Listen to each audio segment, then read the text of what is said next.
Hello, good evening, my dear students. Welcome to my channel.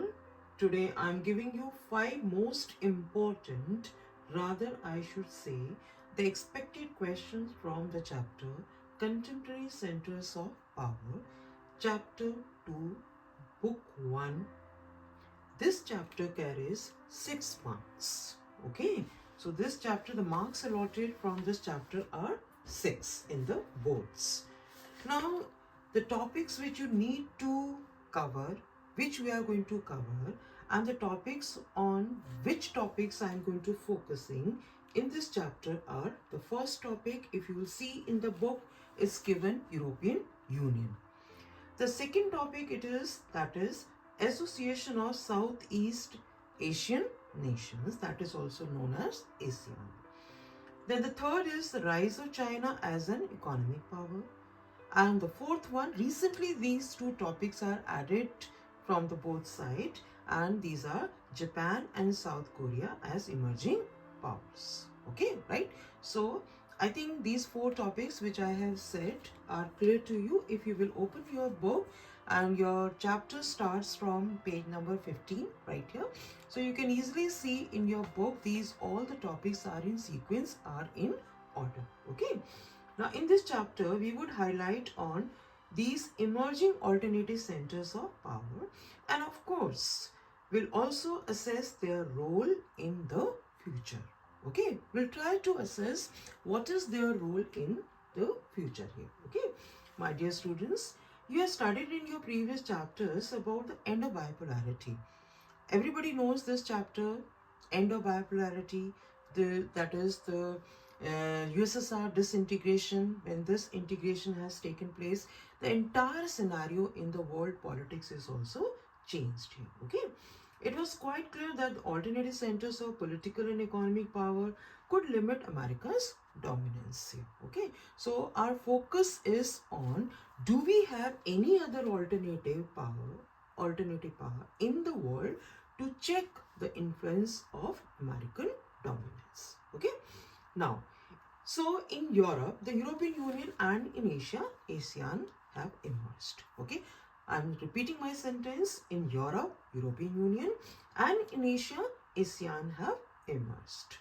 Now, both the institutions, EU and ASEAN, they have developed alternative institutions and conventions. Okay, and build a more peaceful and cooperative order, and of course help the countries in the region into more prosperous economies. That means positive results are seen since these organizations, these alternative centers of power, are emerged in the world. Okay, that's simple. You can say the need of hour. Okay, this was required. Then the next one is economic rise of China also has made a dramatic impact on the world politics. You cannot ignore China also. China as an emerging power. Okay. Now, I come to these 5 most important questions. Like I promised already here, like 5 most important questions I'll be giving you. I promised, and on my promise, on my commitment, like I'll tell you 5 most important questions which you cannot ignore from this chapter. Okay. Now, please listen carefully the questions which I am focusing, right? The first question is European Union. And European Union, influence of European Union, that is political, economic and the military influence. That means in all these 3 areas, in this political sphere, economic sphere and the military, like militarily you will discuss, economic area you will discuss, the political area you will discuss, where does European Union stand. Okay, you will have to discuss it here. And once this topic is clear, you will understand like what is the status of European Union in the world here. Now, my next question, that is going to be the limitations of European Union. Are there some limitations? Is there some check on the European Union? That also we'll be discussing. Okay, don't worry, I'll discuss all these questions with the help of your book itself here. Okay, you only simply you need to follow step by step the way I am proceeding. Okay, my next question is going to be, that is economic relevance of ASEAN. Economic relevance. My question is emphasizing on economic area.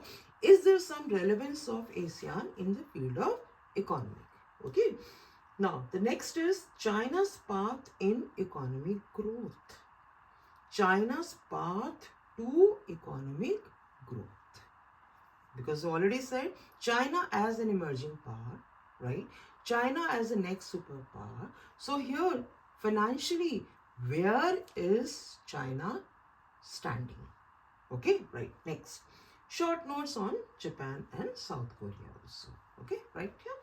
Now, my dear students, in this video, I would be discussing these two questions. First, I'll discuss two questions, and for my next questions, you will have to wait for my next video. But in this video, I will be explaining only two most important questions. The first two questions which I have read just now. Okay, like the first question, please listen carefully again. I'm saying the first question which I am discussing, that is, explain the political, economic and the military influence of European Union. You can see it is given on page number 17, and whichever point I am taking, it is there on page number 17. You can see this is the point from where your answer is starting. Okay, all these points you will take step by step. You listen my video very carefully. You follow my steps. Okay, my dear students, if you will open the chapter, I already said it is given on page number 17 onwards. Okay, first point, what you will mention here, the first point you will take, EU has world's biggest economy with a GDP of more than $12 trillion, which was in 2005. And it is slightly higher than of the US. Okay, if we compare it with US, we find it is higher side. Okay, next, its currency euro can pose a threat to the dominance of US dollar. Okay, threat to US dollar, the currency euro. Next point, its economic power gives it influence over its closest neighbors as well as in Asia and Africa. Listen carefully. I'm repeating my point. What I said, its economic power gives its influence over its closest neighbors as well as in Asia and Africa. The next point, its share the world trade is 3 times larger than that of United States, allowing it to more influential in the trade disputes with US and China. Okay, now I come to the next influence. After discussing this economic area, now I come to next influence of EU, that is in the political field. Political field you will find, now to understand this political field, you should always remember, like in which area, how with the help of United Nations, EU, its member countries are influencing the world politics. Okay, now don't forget France. Earlier Britain was also there, but now Britain is already, Brexit has taken place.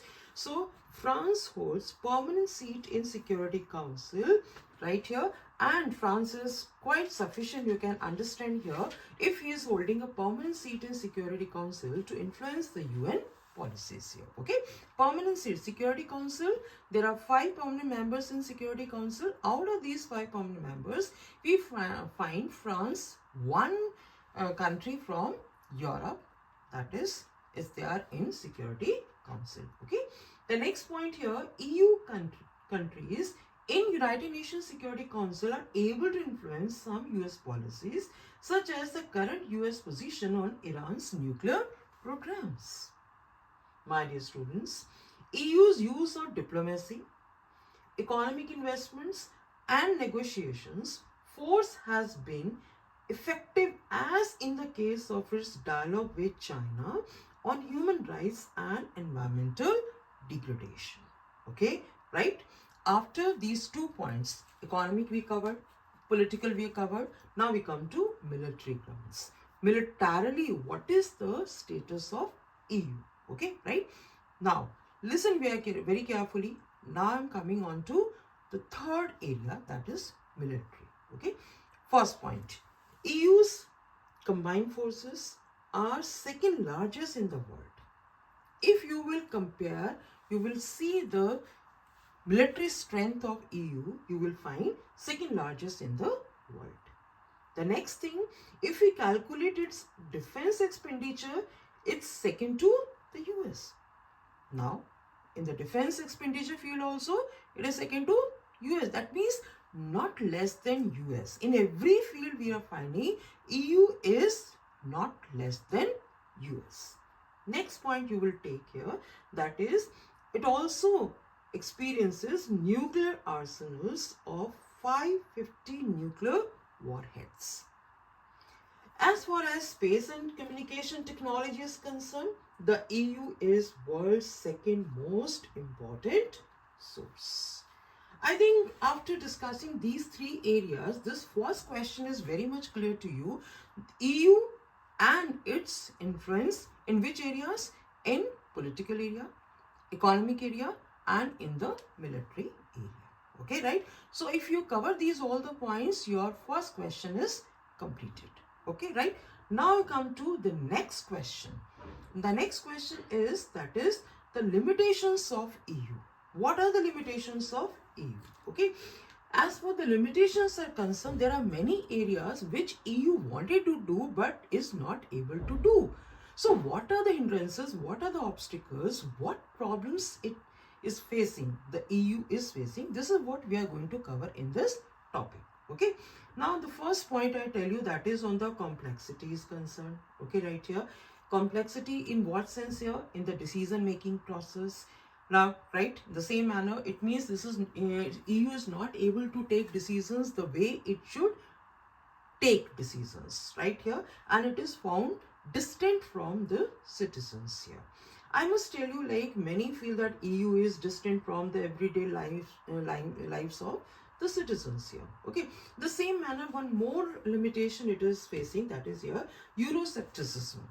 This has fueled Euroscepticism, where the people question the EU's legitimacy and the democratic processes also here. Democratic processes, I think you understand since you are political science students here, the maximum participation of people, right? So in the decision taking process, the involvement of people should take place, right? The next limitation it is here, there are sovereignty concerns also. Like, what are sovereignty concerns? Like here, loss of national control, trade barriers and regulations can be seen as hindering national interest and creating economic disparities. Okay, now in the same manner, there are some economic challenges also which are faced here, which are there. Now, what are the economic challenges here? Sometimes, you know, there is crisis management also. EU has struggled a lot to coordinate effectively. In which fields here? It's being so evident on the financial issues also, and in the same manner on the refugee crisis also, right here. Financial crisis it does face sometimes, and in the same manner, the refugee crisis also it does face the EU. Okay, right here. It means some sort of agreement is not taken place amongst all these countries here. Last but not the least, lack of political will we have also noticed here. So there is lack of political will also here. So where there is a will, there is a way. This everybody knows here. So some member states, they have been reluctant to fully support EU policies during crisis, leading to lack of unity. So if they are reluctant, some member countries, they are reluctant, so then EU is not able to effectively work, move ahead as for the decision taking, strength, the power is concerned here. Okay, so my dear students, we can simply summarize EU's ability is restricted in the matter of foreign relations and defense. Okay, it is really restricted in which field? Again, I'm repeating my point here, that is in the matters of foreign relations and defense. So my dear students, I hope you have understood these two questions. I promised I'll be taking care of 2 questions only, but I have selected 5 questions from this chapter.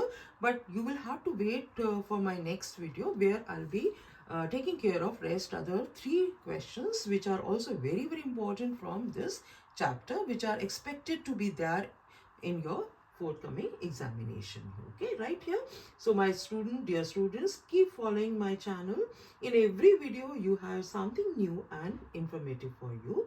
Wish you very best for your future. Wait for my next video with a new set of questions from the same chapter. Till then, goodbye. See you.